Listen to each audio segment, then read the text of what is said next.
Hello, my dears, and welcome to another episode of Keeping Kith, a podcast about radical neighboring that includes not just our human neighbors, but all the many budding beings that surround us.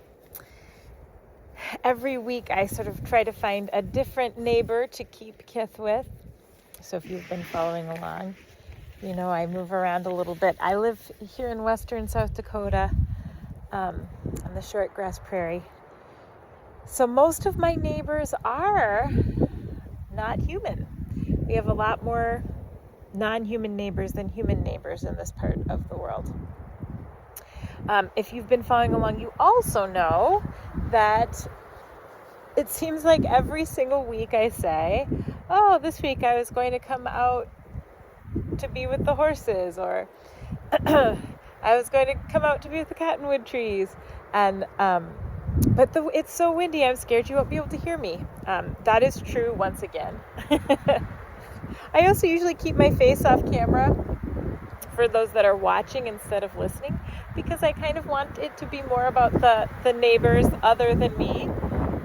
But today I am including myself a little bit for if you're watching, not just listening, simply because, again, it's so windy that I'm scared if I put the camera too far away, you won't be able to hear me at all. And you still might not be able to because it is windy again. But part of the reason I decided to stick with the wind, sometimes I've stayed recording from inside a building with the door open, or inside my car with the window down. But today I just thought, it is very windy in western South Dakota, but it does seem a bit extraordinary that the wind is always winding when I come out to record. So I figured the wind is feeling like it needs to have its time to be heard. So who knows, maybe if I give the wind a chance to have its episode, then maybe it will let me make space for some of the other neighbors. So originally I'd come out though to share Keeping Kith with this ponderosa pine. And the fun thing about the wind being windy today, while we're underneath this ponderosa pine, is that the sound that a ponderosa pine makes is distinct from any other kind of tree when the wind is blowing through it. So I'm not sure if that's going to come through in the recording, or if it's going to you're just going to hear the harsh wind sound against the microphone. But if it is indeed coming through, it's a few weeks ago I was out with the cottonwood trees, and I was talking about that cottonwoods also make a very distinctive sound when they are fully leafed out, and it's like a very particular kind of hush hush hush sound that's somewhat related. They also look very different when their leaves shake, because the stem of a cottonwood leaf is rectangularly shaped, so it kind of catches differently with the wind, I guess. And not surprisingly, ponderosa pines also have a very distinct sound, because they are pine trees, so they have needles, not leaves. And or I don't know, are needles leaves? Is that categorically the same thing? But they also are very long needles, which, again, if you're watching, maybe you can see that. But yes, they are very long needles, and consequently, see right now, you can really hear it, or I can really hear it. It makes such a beautiful sound that is like the slow rushing. It has the wind through ponderosa pines, to me, is much less urgent than sometimes when the wind really gets going through other trees and it's whipping around. You can just hear how fast it's moving, and somehow the wind moving through ponderosa pine trees always sounds like the most ancient wind, and there's something in it that reminds me, I don't know if it reminds me to slow down, but it just reminds me of geological time, which is that our lives as humans might seem short, but time itself is long.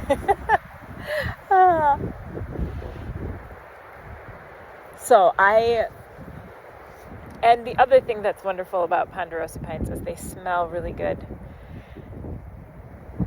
And again, I think they have kind of their own unique smell. And if you've ever been to the Black Hills of South Dakota, we have a lot of ponderosa pines there. And well, presumably the Black Hills in the other states as well, or in Wyoming, also have that smell.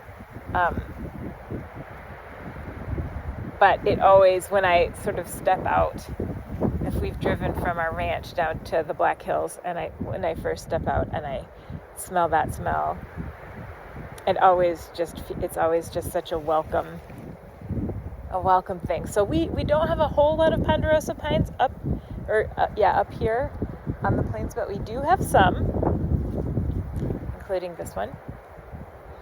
And I've read a bit about them. I don't know as much about them as I know about cottonwoods. But whereas cottonwood trees tend to be where it is wet, they do need moisture. And in fact, that's kind of, sometimes you can tell what's happening, like where a floodplain might be, or where maybe there's underwater or underground water. You can tell that by where a stand of cottonwood trees will spring up, because they really do. They need to have water in order to grow. Ponderosa pines do not. You will see them in the Black Hills just kind of growing on rocks. It's pretty pretty impressive what they can take, where they can take root, and how they can sort of remain rooted despite circumstances that, not many other trees might be able to handle. And it's funny, as I'm saying all this and listening to the wind going through the pine needles, and I'm just thinking, I wonder if that their needles don't serve as some kind of buffer, so that maybe it's almost like they're softening the wind as it's hitting them, and that is how they're able to, like, not just topple over when the wind comes up. I mean, they do topple over sometimes, but so do, we've gotten 100-mile-an-hour straight line winds, and it's not normal, but it's not extraordinary to get those here. So obviously that's going to be pretty hard for a tree.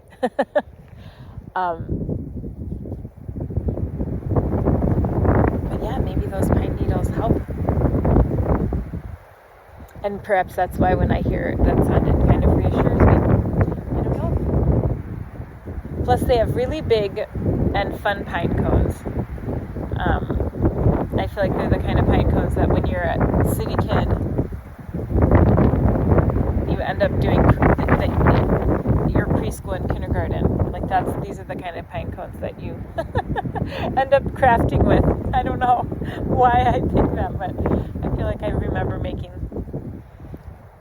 turkeys, like adding turkey feathers to pine cones for crafting sessions. And so these pine cones, the ponderosa pine cones, always seem sort of extra fun.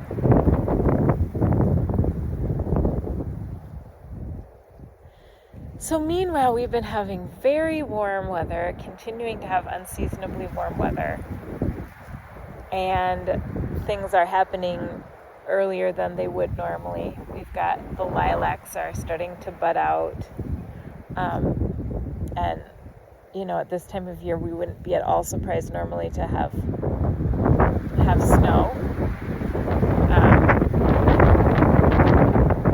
and the tulips in my yard are starting to come up, and I mean, there is something a bit unsettling about it. I've been trying to just embrace the fact that spring is spring, and when it arrives, it's still time for rejoicing. But it's definitely a little more challenging when it's coming in this warm, this early. And I've lived now through several summers of deep drought, which again is not uncommon in this part of the world, but it's still hard when it happens. Hard on everyone, hard on the humans, hard on the animals, hard on the grass. So it's certainly not something to look forward to, and often early warmth, that kind of weather like this it is a little unsettling. And the rest of the world, things feel unsettled in the rest of the world as well. I mean, weather, politics, all of it. Which is why this is an excellent, by keeping Kith with trees feels like a really excellent practice that I fully encourage you to try out. Because it really is true that trees have a different way of being in the world than humans.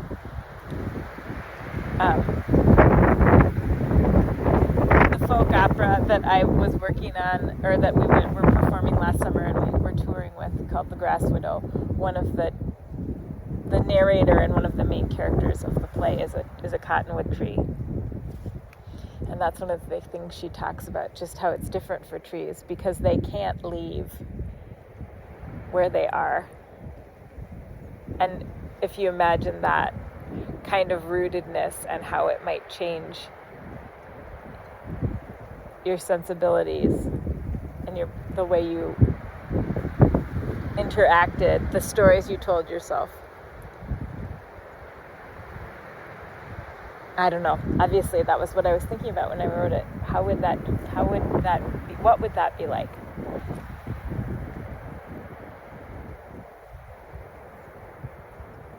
And for some reason, I found that idea reassuring.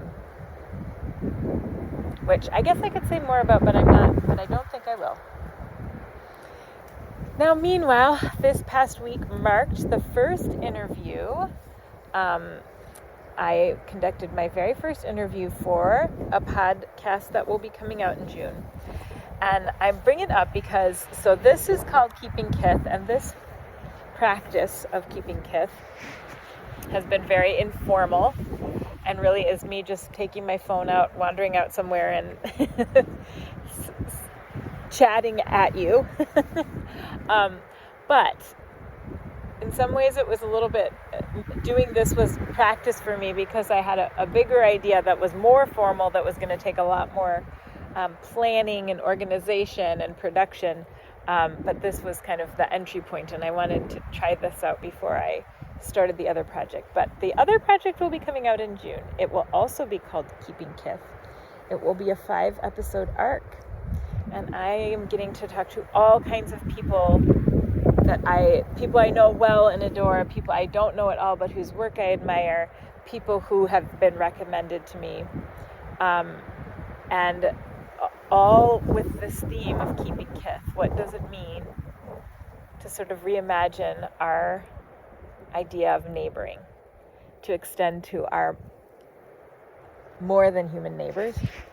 And how do our faith traditions and spiritual beliefs, how can they intersect with our land use and our agricultural practices? So that, I got to do the very first interview this week, and more to come. And I already am even more excited about the project. I was speaking with a professor at Wartburg Seminary in Decorah, Iowa. And he said a lot of things that were so cool, but the biggest one is that he teaches a class on eco-justice. And he said in this moment, it is hard not to, when you enter into a class about eco-justice, or the introduction for that class, there's so much anxiety and despair. You can imagine people signing up for a class about eco-justice. Most of those people are coming with a feeling of anxiety and despair into that classroom. And he said, so he instead starts with the idea of eco-wonder. And that's the entry point for the conversation. And I was teasing but not teasing that, oh, I think that this is how I should start all the rest of the interviews, is asking people what are the eco wonders where they live. And so yes, I think that's what I will leave you with this week. If you feel so moved to go out, you can keep Kith with a tree in your neighborhood. Find a tree to sit under, but also to think about the eco wonders where you live, especially if you are feeling anxiety or despair. And when you think about those eco wonders, then maybe think about how you can go out and just feel the joy of the place you live,